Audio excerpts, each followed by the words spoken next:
તમે ખાણીપીણીના શોખીન હોય તો આ 7-8 રાજ્ય જે અહીંયા આવે છે એ બધાની જે આઈટમ હોય ને જમવાની, મતલબ નાસ્તાની જે આઈટમ હોય એના સ્ટોલ હોય, એટલે તમને બીજા રાજ્યની અંદર બનતી વાનગીઓનો સ્વાદ પણ આ મેળામાં મળશે. અત્યારે આપણે સ્ટોલે છે નાગાલેન્ડ, એની વિવિધ આઈટમોનો તમે જોઈ શકો. इसको क्या बोलते हैं? राजमा. और ये ब्लैक राइस. अच्छा भात છે, જો આ કાળા ભાત છે. और ये ખીચડી. તો આ નાગાલેન્ડની ખીચડી છે. તમે જો કંઈક અલગ જ બધું છે. તો ટૂંકમાં આ બધું ખાવા આપણે મિઝોરમ, નાગાલેન્ડ, મણિપુર, આસામ જવું પડે તો આપણે ત્યાં મળે. પણ માધવપુરના મેળાની અંદર આ બધા જ રાજ્યોના સ્ટોલ લાગેલા છે અને આ બધી વાનગીઓ તમે ટેસ્ટ કરી શકો.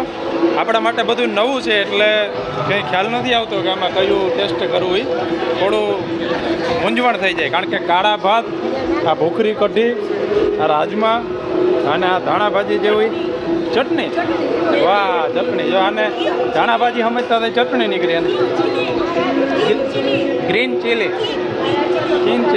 તો બધા જ રાજ્યોની અલગ અલગ વાનગીઓનો ટેસ્ટ પણ તમને આ માધવપુરના મેળાની અંદર જોવા મળશે.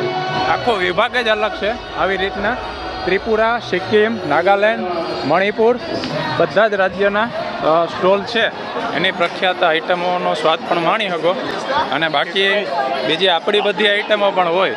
જો આવી ગયા પપ ને પકોડા, ચણા બટાકા. આ શું છે આપણું? ચલિયાણા ચણા બટાટા, પકોડા, ભેળ, દાબેલી, ખમણ, ખીચું, આ બધું આપણું. તો ફૂડ વિભાગ એ સારો છે.